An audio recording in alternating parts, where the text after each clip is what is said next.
Oh yes, this is the Hardcore Marketing Show. I'm Casey Cheshire, your host for this epic journey. Today's show is sponsored by Ringmaster, on a mission to launch B2b podcasts that create relationships, generate revenue, and drive growth. Ringmasterlive.com. Bam.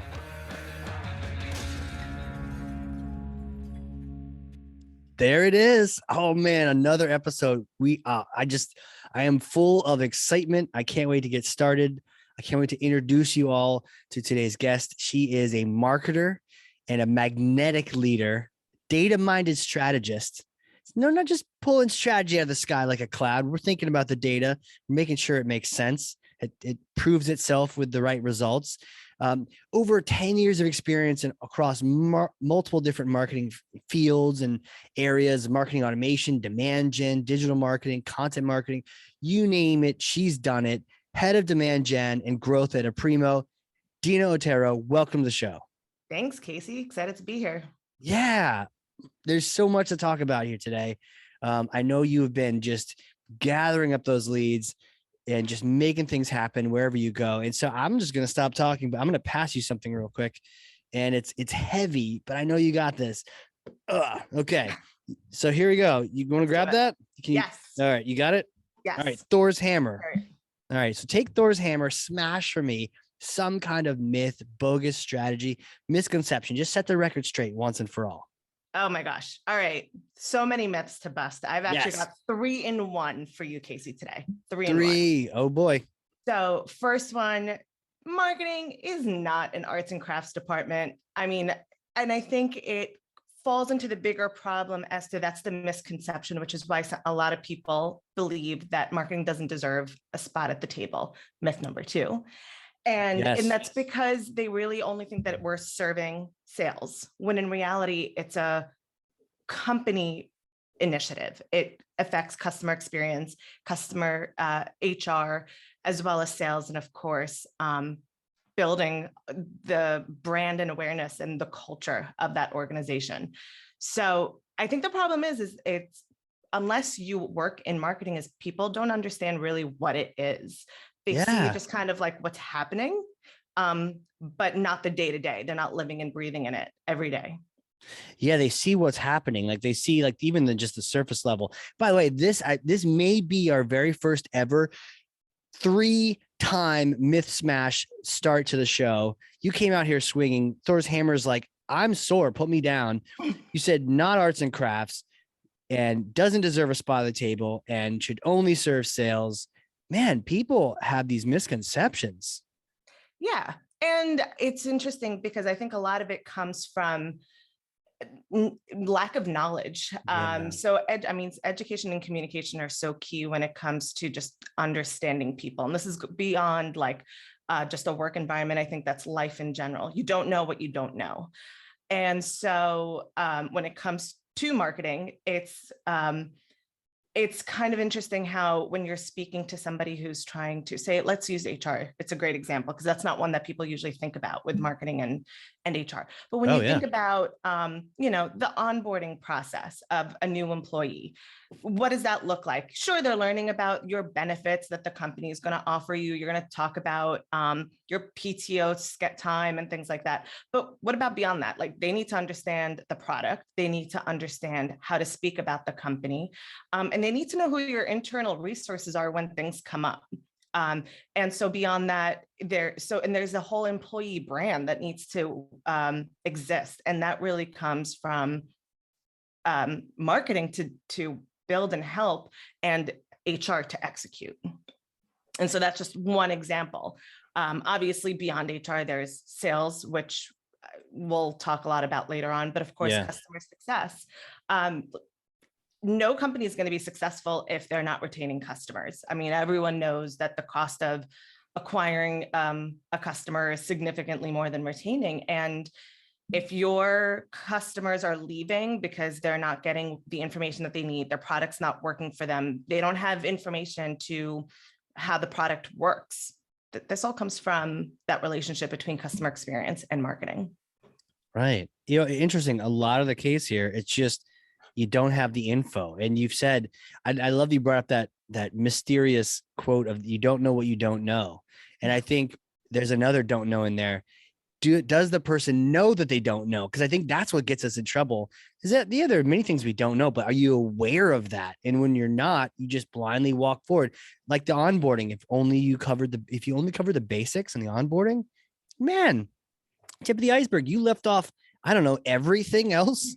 There's so much more to cover. Same thing with preventing churn and customer support. It's never even just the initial thing. It's like not everyone's going to tell you. I mean, I just did that yesterday. I emailed the team and I was like, look, I love the idea of this app and I really want it to work. Like I really do. I need it to work, and I need it to be simple and me not to think about it. But I'm starting to keep thinking about it with some of these things that are happening. Please help fix this. But not everyone's going to write that. Some people are just like, you're annoying me. Go away. And you have no idea. You won't have the info. You won't know why that churned. So there's a lot of people that don't necessarily have all this info. So coming back to it all, this misconception around marketing, people don't know what the case is. They don't have all the info. How do we fix this? How do we right this wrong, fix the ship here? I think it comes from the top down, which then goes into that second part of my 3-part myth is, if marketing doesn't have a seat at the table, are they able to share what's important to the executives, which then gets trickled out to their respective teams and throughout the company as a whole? There is a CMO, Lotney Cotton, who has said, yeah, I don't know. Yeah, she's been on here. She's amazing. She's been on. Yeah, she's wonderful. But I think she's nailed it on the head when we talk about marketers as doing marketing. So ing at the end, make it the verb, make it the action of doing something, versus marketers understanding the market. And that is the key, I think, to showcasing marketing's value. So of course, there is an execution element. There is the action of getting things out there, but also your market evolves. You may be expanding into new industries, into different, leveling up into enterprise, leveling down into mid-market, whoever you may be selling to. Maybe you're going B2C and you were traditionally B2B, whatever. There's 100 different scenarios. Yeah. But understanding the market and knowing how to adapt your strategy and execution in that way is what makes a good marketer a great marketer, I think, in my That's opinion. It right there. That's your quote. I mean, that's a mic drop moment. Understanding the market is what makes what makes the marketer, right? Like that's it's in the word. That's such a great point. It's in the word and you have to understand it. So my next challenge though is like, how do you do that? How do you understand and stay with your market, especially as it changes? Right. I mean, it's going to come down, or it continues to come down to being on the forefront of your customers. So going back to customer experience, I mean, are we understanding what their day-to-day lives look like? Right. What's working for them? What's not working for them? And that's probably the better question to ask, because sure, something's working, wonderful. We want to make sure that they're getting that value. But you get better information when things don't work. Think about surveys you get anytime, anywhere, after ordering takeout, or going to the bank and you get a notification on your app saying, can you share your feedback? So if you had a great experience, the app worked as expected, you don't really fill it out. You don't have anything like special to add. It worked. I got what I needed. It's when things don't work. You were just on a website, you tried to buy something and it crashed and your cart is now empty and all your items are gone. Well, that's a problem. And so using that survey then to big problem. So again, it's when things are not working that you're going to get the most information from somebody, or when you're going to learn the most, quite frankly. And this is going to come from your customers. So neglecting them is probably the worst thing that you could do for your company, because not only are you getting that firsthand information as to what their needs and wants are and where the gaps are, but then you're also neglecting them from a from an experience perspective. And that means that someone else is talking to them. Just because they're not talking to you doesn't mean they're not talking to anyone. And that's when your competitors are going to sweep in and try to steal that business because they're not getting what they need from you. Just because they're not talking to you doesn't mean they're not talking to someone else. Is that my second quote? That's your second quote, man. That's a scary one too. Yeah. You don't hear people saying that. We kind of do feel that way though, right? If they didn't fill our survey out, well, they just don't. These are the kind of people that don't fill out surveys, or maybe it's just a terrible survey. Well, that's another part of it. Yeah, right? Maybe you're not listening. Maybe you gave them A, B, C, and D, and none of those were even remotely. I've seen that before. Like it was like a product survey, and they asked questions. Okay, I'll fill this thing out, and they asked a question, and the answer wasn't. It was a bubble thing. I had to pick one of them, and I was like, okay, well, all your answers are wrong now because this is not how I feel at all. But that's all they'd given the options was just those. So many misconceptions or biases or preconceptions of what we think our customers want. It's funny you mentioned the survey. I worked for 9 years in the customer experience space, and there is a science to building surveys and how you position those questions. And if you're doing like a multiple choice or like unstructured or like structured responses, it's very hard to not make those responses biased to your company. If you want to get the right information, you don't want to just give them the options that you want to. It's not what you want to hear. It's what you need to know. How do you have a quick fix for that? Your decade worth of I mean, again, you kind of have to you have to turn off your emotional hat when it comes to that and think of it from your responder's point of view. Again, it's really like you try to create those surveys based on what information do you really want to learn, not what do you want to hear. Right. Yeah. That makes a lot of sense. It's almost like you have to act like it's your first day at the company and you really have no idea. And you're not bought into whatever the Kool-Aid they're pouring just yet. So you're just kind of open-ended, like, what do you like about this thing? I'm genuinely curious. You're not saying you like that feature, don't you? And I found that if I hang out with the wrong department or with one department too much, I'm going to get their bias. Product loves this feature because it was hard to build and it seems like it works like amazing. And maybe the customer doesn't really care about that. Maybe it's some other thing. But if you're hanging out with too many of the wrong people in that company, and it makes it hard for you to be unbiased when you're asking those questions. Crazy. And that actually pertains into going back to marketing and sales. That pertains to those two groups more often than you think. I mean, how many times, I'm sure all of your guests have said this at one point or another. How many times have you heard people talk about silos? I mean, if it's, this individual is really hard to work with, so I'm just going to not work with them anymore, and I'm just going to do what I want to do and let them do what they want to do. Well, what's that going to solve? I think again, it's having those hard conversations that get you past the hump from where you are to where you want to be. Yeah, you can't avoid those. It only gets worse. Avoiding those conversations. And I also love that you mentioned that you tend to learn more from when things aren't working well. I remember talking to there's a company up in Canada, PEO Canada. They help you have Canadian employees, and they would always have these monthly check-in calls, and I would always cancel them, and it'd just be like, guys, seriously, you guys just work. So maybe this is now sponsored by PEO Canada. What's up, guys? You can pay me in maple syrup. It's all good. And it just worked. I didn't have to. And so it was like, I don't need a call with you guys. It just keep being this. I don't need the hand holding with other people. I was like, okay, we gotta get on a call because this is not working. But with those guys, we're just like, not working, but they're not getting very much feedback from me in that situation. Crazy. And so we've got these silos we're fighting. We've got this information we're trying to get.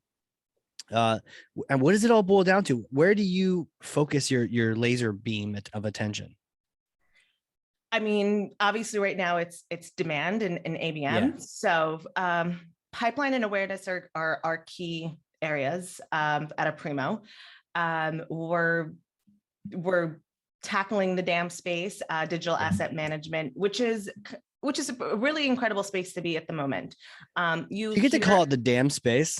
Yeah, I mean, that digital asset management, damn for sure. Someone was having fun. That's great. Yeah, you have to. I mean, who doesn't love a good pun? And I guess if you're working in IT in the damn space, you're a member of the damn it unit, The what unit? damn it, Oh, yes. Oh, I get it. Yeah, right. Yes. I'm here all day. Cha-ching. Yeah. Okay. So you're in that space. By the way, you can do demand and ABM. Do those fight each other? Do you fight each side of yourself doing that or no? So not necessarily, and I don't want to jump ahead because this is one of the things I'm going to talk about further, totally. that I'm excited about. But yes. But no, just to answer your question, no, they don't fight each other because they essentially have two separate purposes. But when done properly, I think they're actually very complementary of each other. So the reason I say that is because, demand is, again, building that awareness. It's that automating of of your inbound. So if you're putting information out into the world that is relevant to your audience, they're going to come to you to educate themselves and digest that information and that content. ABM is happening in conjunction with that. Got it. Okay. I think I interrupted you. You were talking about the focus you were going in the damn arena. The damn arena, yes. So I'm saying it's just an exciting time because I mean, repurposing and reusing content is so important, and having a workflow that allows marketing teams to work efficiently. I mean, I know that I have been in many situations where I'm trying to dig up a PDF that exists in one of 15 places. Is it on my website? Is it on our internet? Is it on someone's hard drive? I have no idea. And is that the latest version? I hope so, because this is the one I'm going to use. I don't know. It's, version 300 B.5. I don't know. Yeah. And normally it's the opposite, the extremes, right? It's either there's 14 places it could be, and it's like not in any of those, or it's in all 14 and they're all different versions. So I see why that space is important, because otherwise you just go crazy. Right. Yeah, absolutely. So, I mean, digital asset management allows teams to work significantly more efficiently, always knowing which version is the most accurate, is the most recent. And then there's a whole wonderful component around branding. So if you're, especially as you're going through a relaunch of a brand, making sure that you're using the new guidebook, anything along those lines. But even if you're not going through a relaunch, ensuring that you're using your most up-to-date imagery, icons, fonts, et cetera.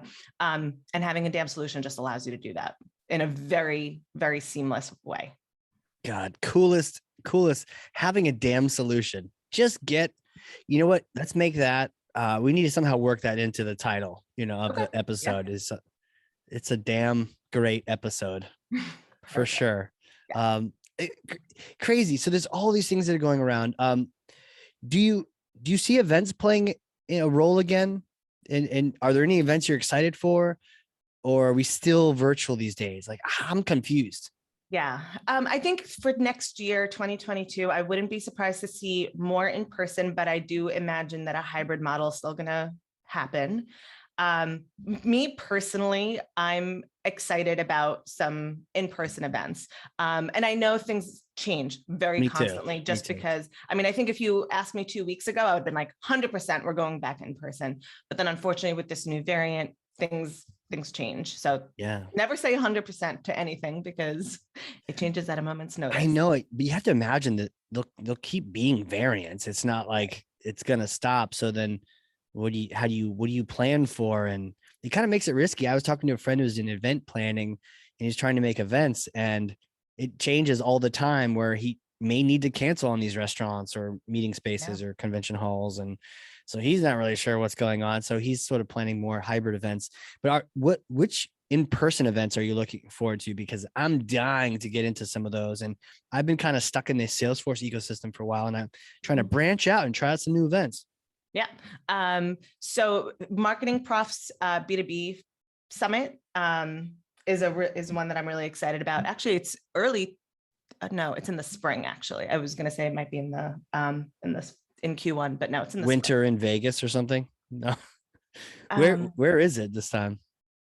I think they're going to have one in Boston in the summer. They do have a virtual. They're also going to have a virtual one in the spring, I think in March or April. And then sorry, I have something in my eye. And then no worries. late summer or early fall, they're going to have one in Boston. Oh, that's cool. Yeah. Are you going to go to that one? I would like to. Yes. That's cool. I'll probably go because I'll just be able to drive 40 minutes south. Oh, that's easy. Yeah. Now it still doesn't get me to Vegas, but it's you have to head west for that one. But I get to see people. That's really what I've been missing during the whole COVID thing. Is just like, hi, we're people again, and not necessarily on Zoom. Not that this Zoom is a problem, but just after a day of it, it can be kind of like, let's get in person. Let's cheers some drinks at some open bar that some damn sponsor put up, that kind of thing. And one I'm super excited about is Six Senses Breakthrough Conference, which is actually next week in Austin. It was the last marketing conference I went to before the whole world shut down. And that one was in December of 2019. And I'm really excited to get back into it, to go back to that one. Oh, and I just remember walking away from that conference. It was in Napa at the time. Just walking away. Yeah, that was a nice plus. Yeah, that sounds great. Walking away saying that I have learned more in the last 2 days at that particular conference than I have probably that entire year from all these other events. It's pretty incredible. So I'm excited to go back and learn more this year. Yeah. And so you're saying that's coming up next week. So maybe even by the time the show airs, it'll be going on right now and you'll be having a great time. And where'd you say it was going to be at? Austin. Oh, are they based in Austin?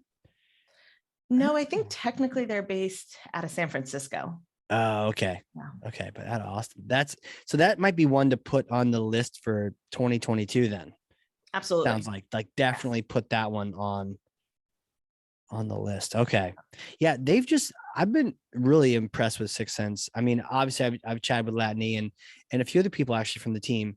But something about them, they're just really kicking some ass. Agreed. Yeah. I've been working with them since 2016 at this point. And every time I have a conversation, I'm just amazed with how much they care. And it's not forced caring. They genuinely care. Again, going back to input, they really have their roadmap, their product roadmap basically comes straight out of their customers' recommendations and asks. So just going back to collecting feedback, those are the kinds of things that form a company. And they've been making some really strategic and smart acquisitions from my point of view. Yeah. So yeah, I'm excited to continue that relationship and see where their company goes. They're a fun one to watch. You've been a customer for a while then? Yes, I'm a customer now. And then I was at a Primo, and then I was also a customer at my previous company. Gotcha. Every time I end up chatting about them, I can't help it, but it ends up being like this show is sponsored by Six Sense. But I know. when they're good, you just can't help but talk about it. But everyone that's talked about it has always said that. I have never had a conversation on the air or off the air where someone's like, yeah, let me tell you about these guys. It's crazy. So I could see how an event from these guys would be just as powerful, man. Customer advocacy. I'm telling you, They talk about free marketing and advertising. They're such a strong customer base who just everyone is always just talking so highly about them. Seriously. That there you go. That's the way to operate. I know, right? They get so many customer success story clips from this show. I'll tell them where to mail the check, but it's great. When you get good tools, you get good tools. And no, they're not sponsoring the show, people. I'm not being a shill for Six Sense, but they're a good tool. So their event's coming up. Anything else in 2022? That's going to be a good one, huh? That's going to be hard to say. The last one I'm super excited about, I'll be honest, I'm not sure if they're going in person or virtual or hybrid next year, but it's just always a wonderful conference, is Forrester's B2b Summit. It used to be Serious Decisions. And now, with the acquisition of Serious Decisions by Forrester, they've renamed it. Yeah. Forrester's on the move, huh? They are. Gobbling up I mean, how do you gobble up Serious Decisions? That's crazy. That was a surprising one because on paper, I was like, I assumed they would be Serious Decisions is actually bigger or at least the same size, but guess not. Guess It not. worked out for them. Now they are. Yeah, exactly. Now they're way bigger on paper. That's crazy. Okay, awesome. These are great events. I appreciate you kind of sharing that with me. I can't wait to add some of these to the calendar, and definitely let me know how it goes next week. I'm sure it'll just be a blast. Absolutely. So how about you? Do you have any events planned for next year that are on your radar? The only thing I've got figured out is climbing Mount Kilimanjaro. That's about it. But yeah, marketing events, no. So like I'm literally an open book. So I'm gonna check out the Forrester one, see when the next Sixth Sense one is, and yeah, marketing profs, and then pretty much anything that Sandgram puts out, Flip My Funnel, those kind of guys. Check those out as well. So yeah, I'm an open book. Awesome. Empty pages right now. So check it out. Sweet. Speaking of open book, wow, killer segue. Are there any books that you've read recently or ones that you recommend a lot? Yes. So I have one that's very timely, actually. So Bad Blood by John Carreyrou, I think is his last name.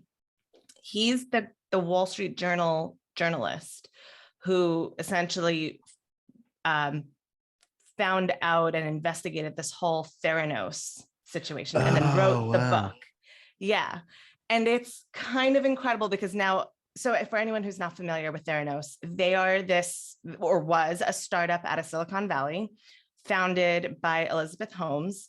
And it was, she has like a business, but also like a medical background. And she built a whole company, Theranos, around this medical device for blood tests. And it was, you were able to, or she claimed you were able to run like significant amount of like diagnostic blood exams from one tiny drop versus like having to take like vials of blood like you would in a traditional blood test. Yeah. And so she frauded all of her investors, the pharma companies, the medical device companies, and it became a whole big thing. And the reason I'm saying it's so timely on so many levels, one, the trial is actually has now started up again. Has it started? Yeah, and she's now doing her testimony at the moment. Whoa. Started this week. Yeah. And it's crazy to read and watch. It's Elizabeth Holmes, is that? That's her name. Yeah. And she was very, I actually haven't seen pictures, so I don't know if she's still in her like black turtleneck. Oh. But she very much follows that Steve Jobs outfit. It was very evident that she was trying to like replicate a lot of his quirks and genius, trying to follow a genius. And I don't take that away from her. Like, she is a very smart woman, but the fact that she just defrauded everybody because this device never actually worked. And so when patients were sending in their blood to get tested in her device, she was using devices that were already on the market. Crazy. And it's this gentleman, John, from the Wall Street Journal, who found out all about this, and through informants and information from employees and ex-employees, which then goes into the other part that's very interesting is this company is, calling them toxic culture is like putting it lightly. Yeah. It was like people, like employees were literally threatened, not just even legally threatened, like their lives were threatened if they had spoken about what was happening behind closed doors out to a friend or a family member. If I'm remembering somebody correctly, I think somebody's parents, one of the employees' parents, actually had to hide him because Elizabeth's like co-founder, or like one of the guys that I think was also her boyfriend at the time. Sonny guy? Yes. Yeah. Him, was like sending people out to like beat up employees because they were talking to the media. It's a wild book, and I highly recommend it. So you finished it? Yes. Oh, I read it a while ago. Yes. Oh, that's awesome. I'm totally gonna check it out. I just finished a podcast that has me like all jazzed. Like I can't get enough of stuff on this topic. It's called The Dropout. I don't know if you've heard it. No, I'm not familiar with that one. It I'll have might to be check just it out. a sliver of what you got from the book, but The Dropout's a podcast all about that story. But they only had maybe 4 or 5 episodes, really good ones. That's why that Carrie Rue like stuck in my head of like, oh yeah, that's right, I've heard that name.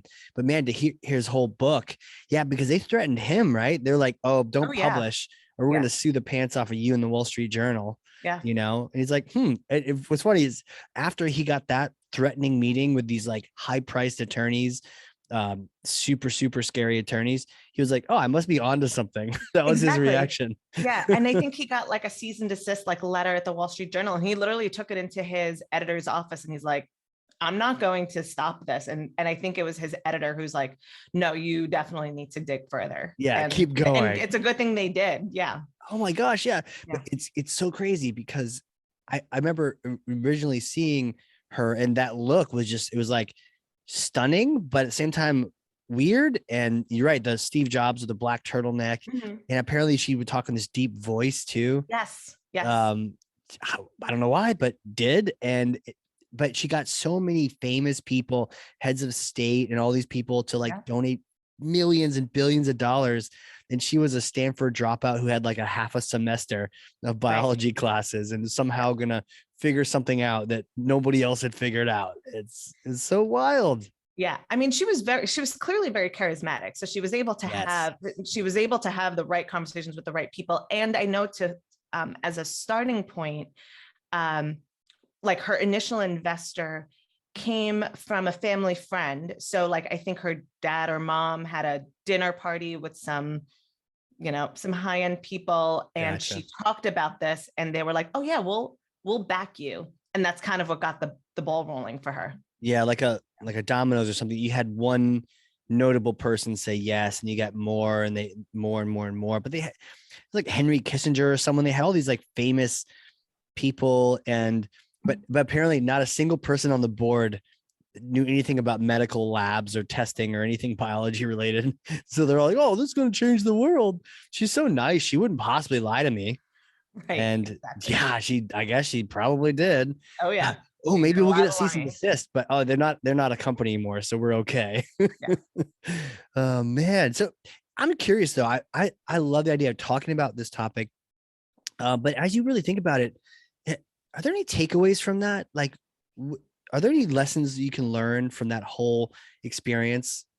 If you really look back, I mean, it's so interesting to look at and think about, but what are the sort of the warnings that come from it, do you think? I think listening to your gut is probably a really, really good one. I mean, so many of the ex-employees that were interviewed for the book talked about all of the red flags that they saw from like day one. Basically, there were specific walking routes within the office that you were allowed to take, and some that were closed off because they were too close to the lab, and only people in the lab were allowed to enter the lab or go near that vicinity. And it's funny because on LinkedIn, I'm sure you see all of these people who have been, because now this is like becoming a little bit of a trend where people say like, we'll write like a little red flag for a company or a job description or something, and they'll have like the emojis of the red flags. And it's kind of a what joke is that? now. I haven't heard of that. Oh, so on like Twitter and LinkedIn, there's a whole, everyone's posting things that are like very common. So in a job description, for example, if a job is described as fast paced, like that's a red flag because it just means, behind the, under the surface, it just means that you're going to be overworked and, there's actually no like plan or strategy. It's like a code word. Got it. So, things like that, but that's like in a joking way. I mean, I think there's a little bit of truth to it, but in a real situation, something especially as extreme as this one, I think it was those employees like hope that they were wrong. And so ultimately, you know, everyone kind of stuck it out. Also, as part of their onboarding, they were required to sign this extensive, like 50-page, very heavy legal jargon NDA. And there was like financial retributions if they were to break the NDA, and like legal action could be taken against them. I mean, I know there are a lot of industries that are very regulated, but again, something like that, and then not being allowed to have a lawyer look at it is a red flag.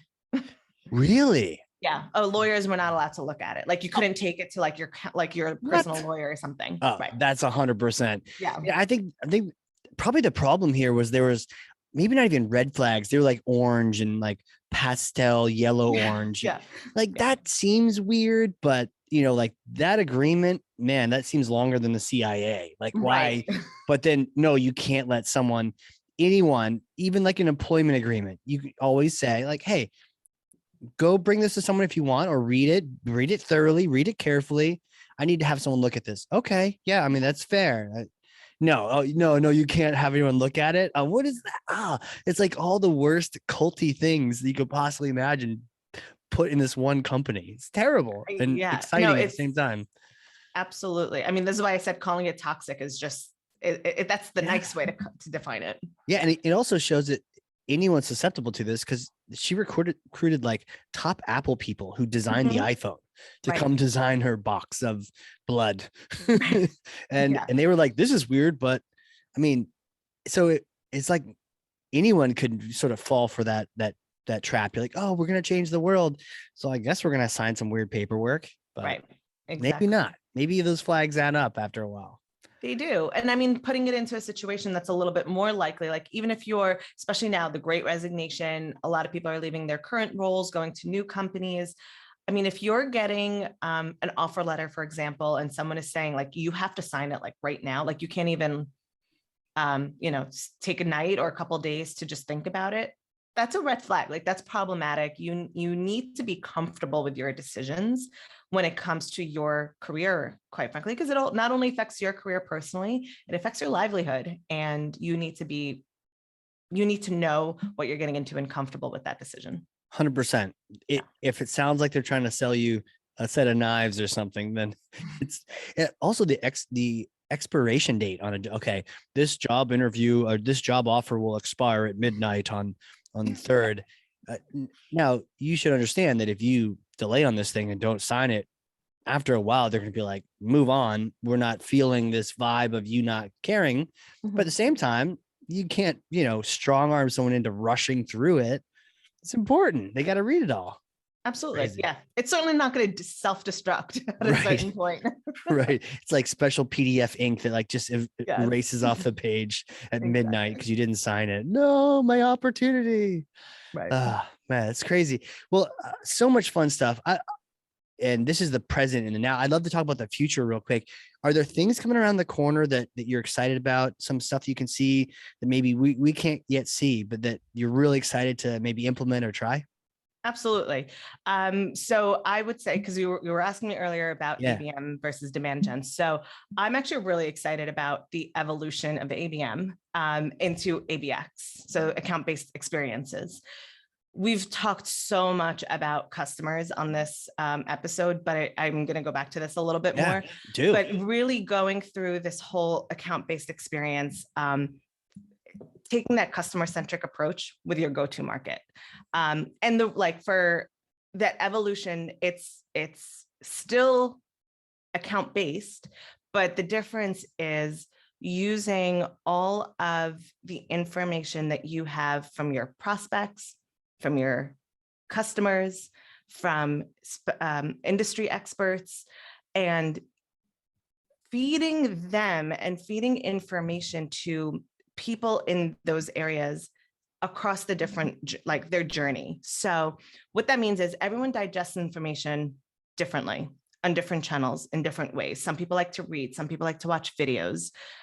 Some people like to learn by doing.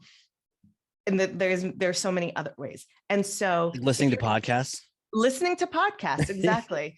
Because it gets the creative juices going. Like I know for me, like, I know I have 100 ideas, but then if I don't write them down in that 1 minute, they're in one ear, out the other. Like, I'm going to forget them, which is why I love listening to podcasts and like going to conferences and stuff, because not only are you learning from the speakers, it makes you think of other ideas, even like expanding on what you already have, or expanding on what you're already doing, or going from level 6 to level 8 just by executing X, you know?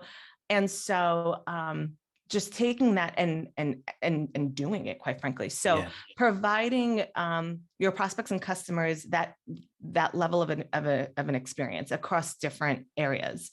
So be where they are, like be where your audience is. If they're not on your website, that's okay. It doesn't mean that they don't care about you, but they may be looking for a third-party resource to validate what they're trying to learn.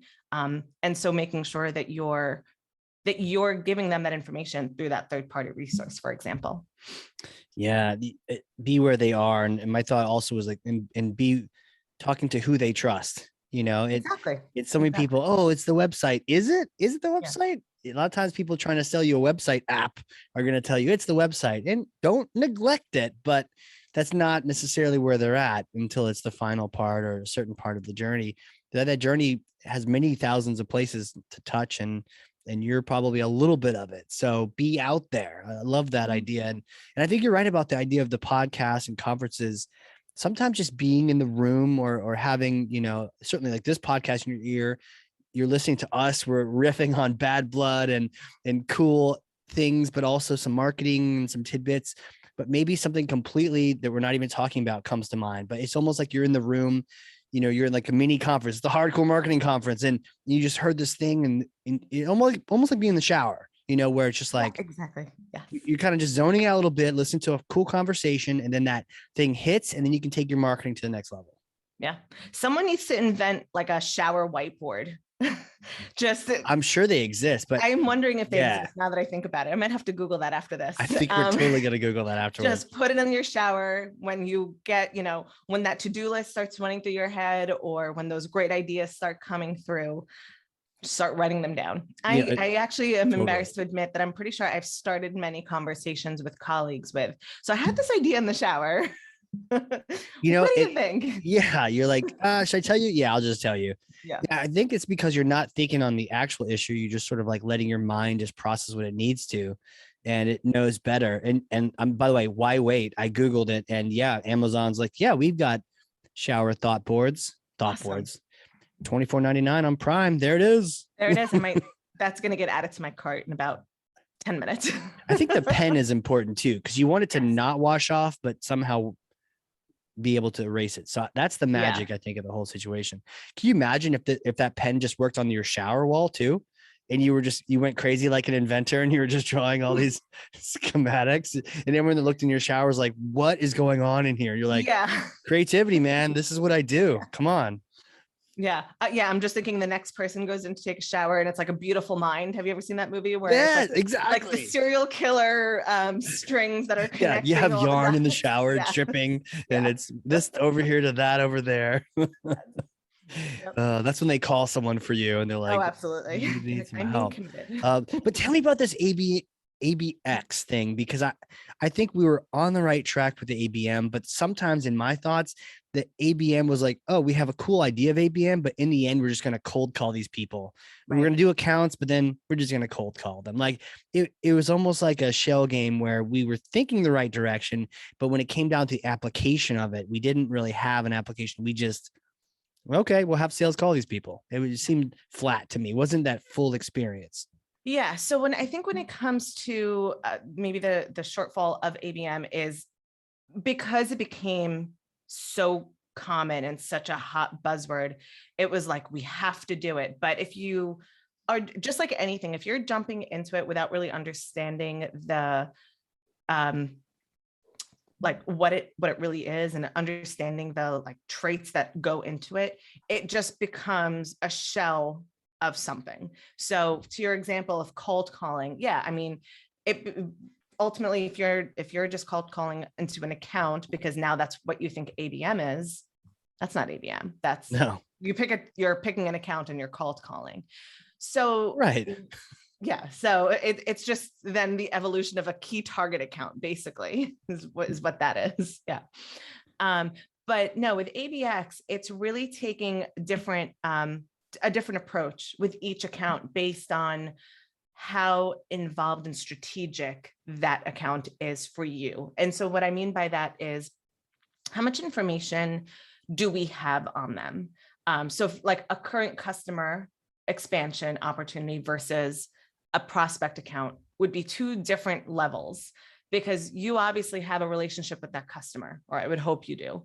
And so you have months, years, whatever it may be, however long that relationship has been, of information that you should be using as part of your outreach.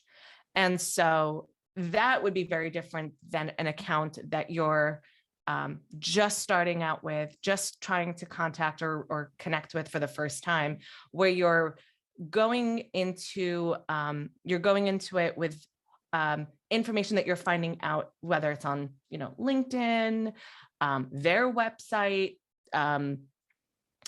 industry publications, any news, if they're like a public organization, any news that might be happening financially or changes on the leadership side, and anything that's public facing. And you're taking that and you're essentially orchestrating some very tailored message to that company, and not just the company. Like, a company doesn't answer an email, it's the individuals within that company. So in addition to finding out about what's happening within that organization, it's finding out who are the right people to start with.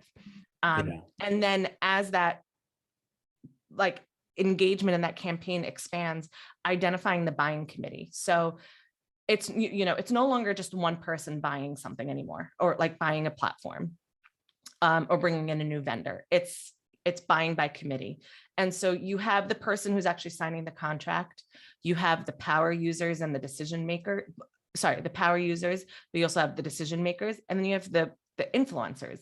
They're the ones who are probably going to be your first step in the door, but not your final decision maker who's going to really push you over the line. But that doesn't make them any less important, because they're the ones who are going to introduce you to the right people.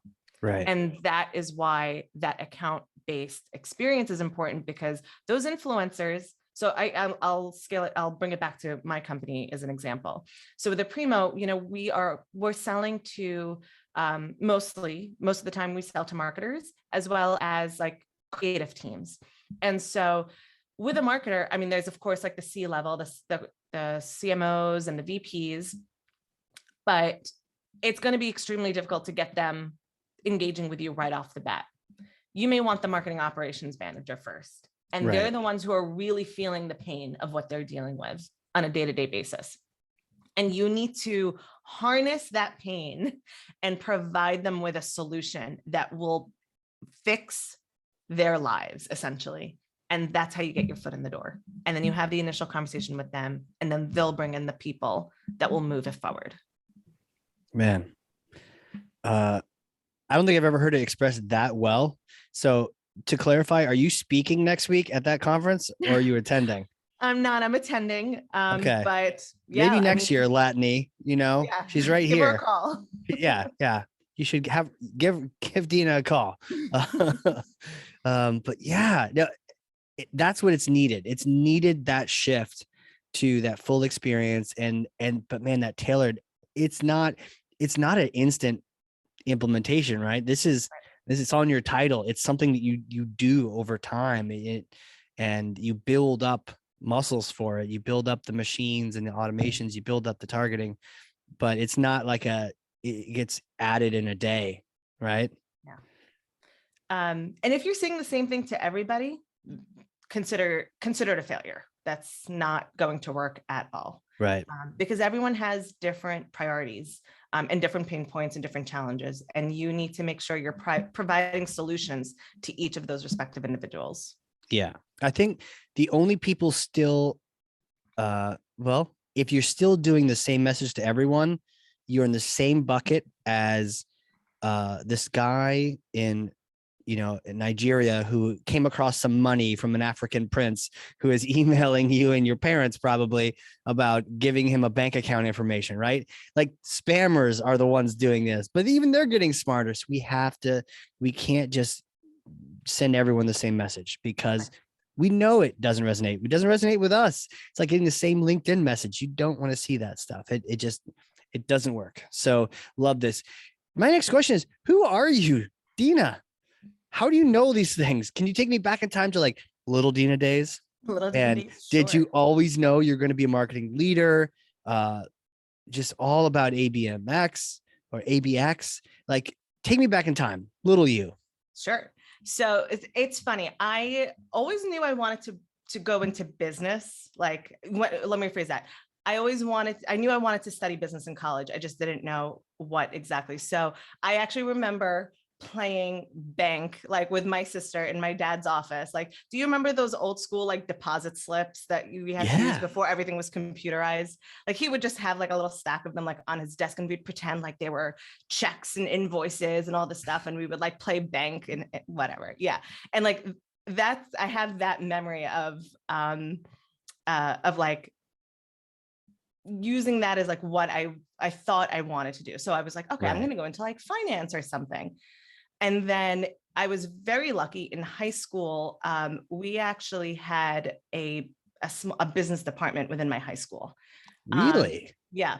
And I was a member of FBLA, which stands for Future Business Leaders of America. So I joined the business club. And through that, is that a cool move in high school? It was pretty cool. Was it cool? Like, I felt very grown up, honestly, because, as a teenager, you're like, I can't wait to be an adult. Like it's going to be so cool. So it did feel very grown up. That's amazing. Like, I mean, yeah, that kind of to have it be a cool club, but even to have it attract people, man, like that's the real stuff. It's not even the college stuff. It's those lessons. Go sell a candy bar. It's that kind of stuff. That's amazing. Yeah.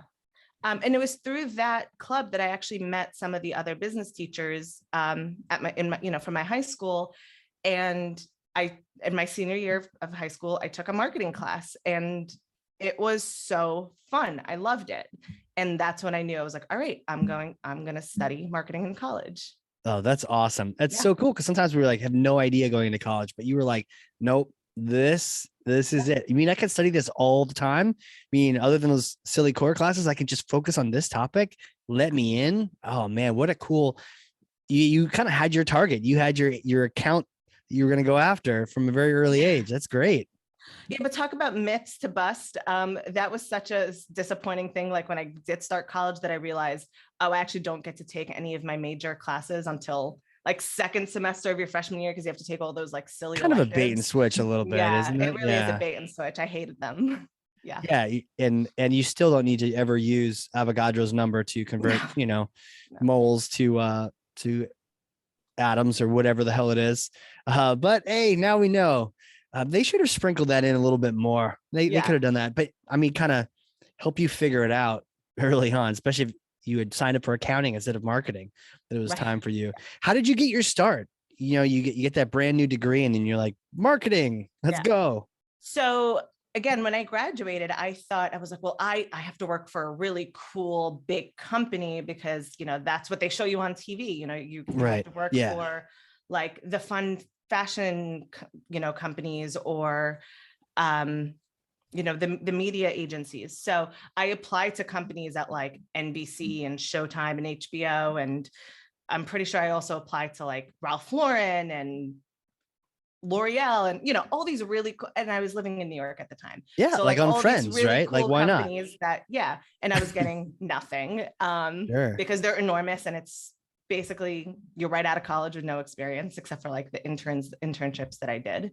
And so I just got lucky with a medium-sized accounting firm. Basically, after a while, I had to like expand my applications into other companies. And so I ended up starting my career at a company called Marks Paneth, which is a mid-sized New York-based accounting firm.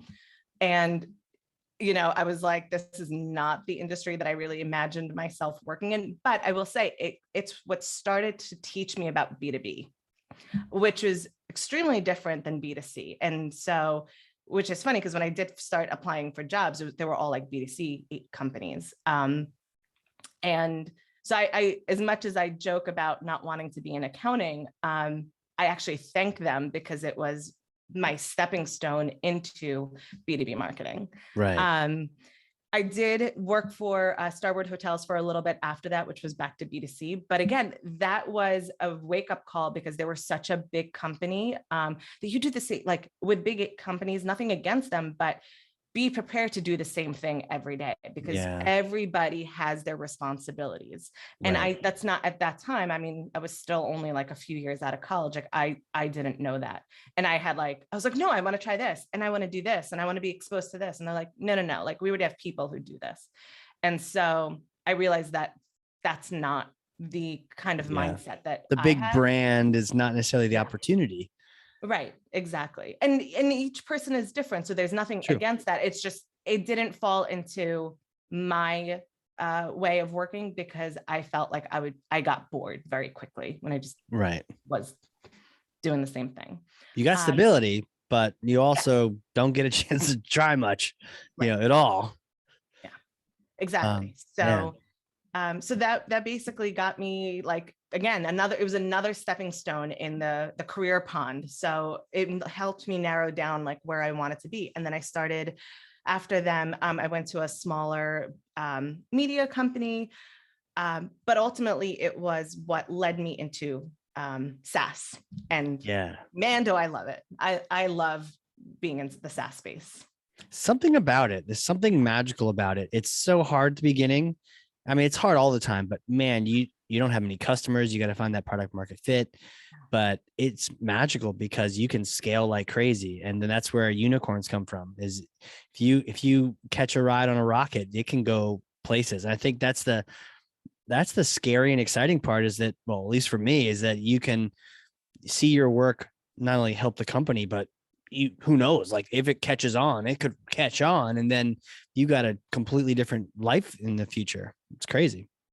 Yeah. And it's constantly evolving. There's new companies popping up daily. Yeah.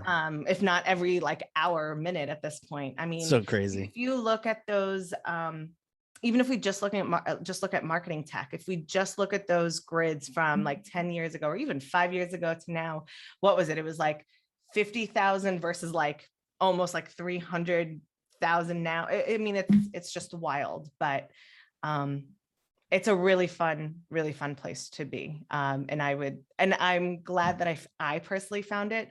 And so I would tell anyone that's coming out of college to not narrow, or even just starting their career or making a career shift. Don't narrow your thoughts based on what you think you should be doing, but just kind of follow that natural progression. And you might be really surprised into what you find yourself in. Because if you asked me, I would have never thought I would have been in tech. Isn't that funny? It is funny. Yeah, you think you're in something else, and then you might not even give it a chance or a shot, but then you try and you're like, actually, this is really cool. Yeah. Man, I love that. Don't narrow your thoughts. Don't, sometimes I think we restrict ourselves more than anything. I mean, a lot of people don't actually care. So they're not trying to hinder us. They just aren't maybe helping us. But sometimes we're hindering ourselves more than anything. And we just have to break through that little mental barrier to say, no, give it a shot. See what happens. Mm-hmm. Yeah, absolutely. Crazy. I don't know how you managed to do all of this with the brand new baby and ABM and demand gen baby, which is like the third department. Yeah. All these things that are happening. Like, how do you balance everything? How do you do that?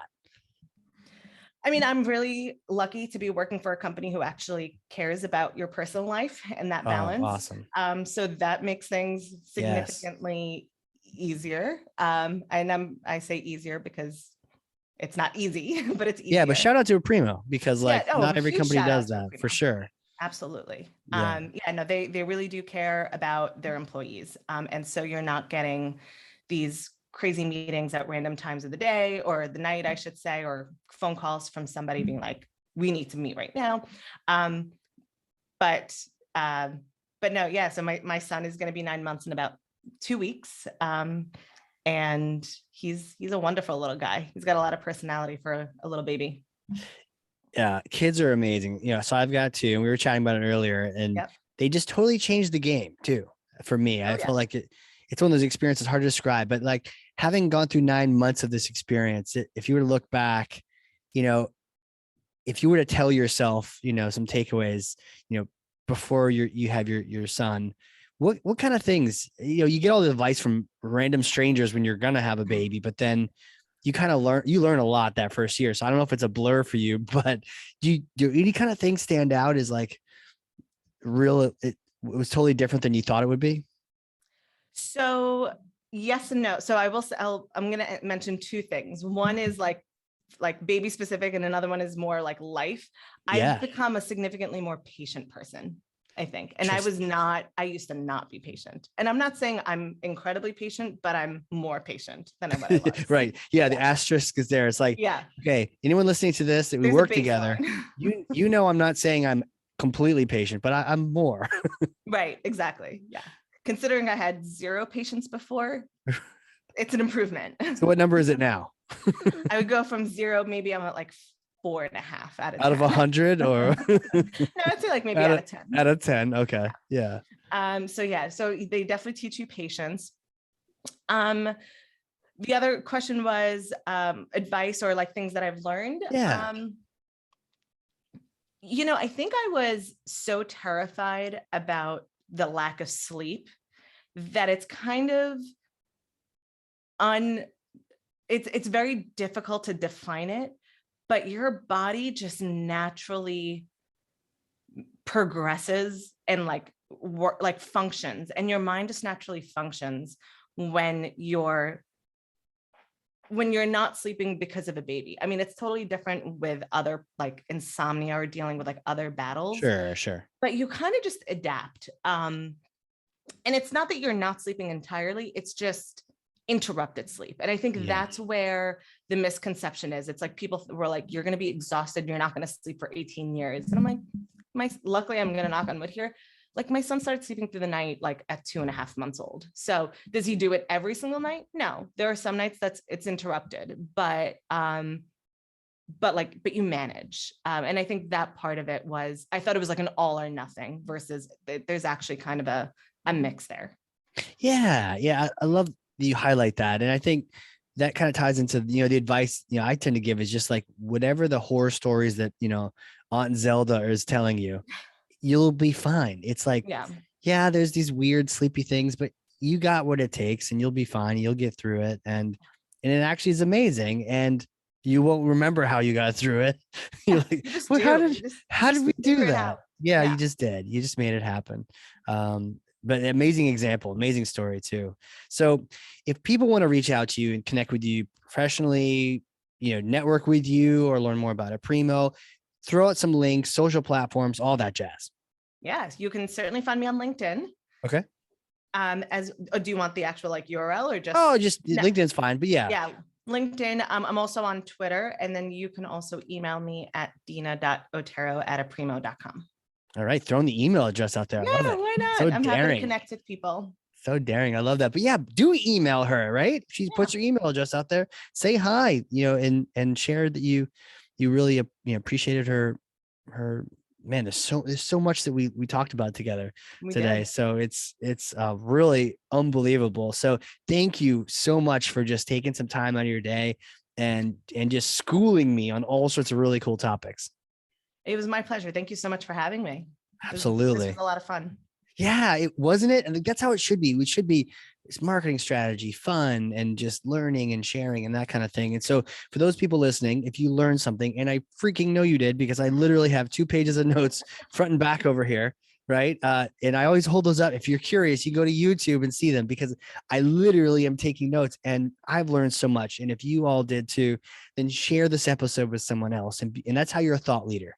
That's literally how you're a thought leader, is to share it with one person, 38 people, 29,000, whatever. But like, that's how you share real good vibes. And that's how we get out of the ABM into the ABX. That's how we That's any future parents. Hey, give them a little encouragement, have them listen to this. There's all sorts of great nuggets on this one. So again, Dina, you're the best. I'm so glad we connected on this one. Me too. Thanks so much, Casey. Have a All good right, one. everyone. This has been such a fantastic show. I'm excited. I got to go lay down. This has been a good one. And for those of you listening, this has been another episode of the Hardcore Marketing Show. We will catch you all next time.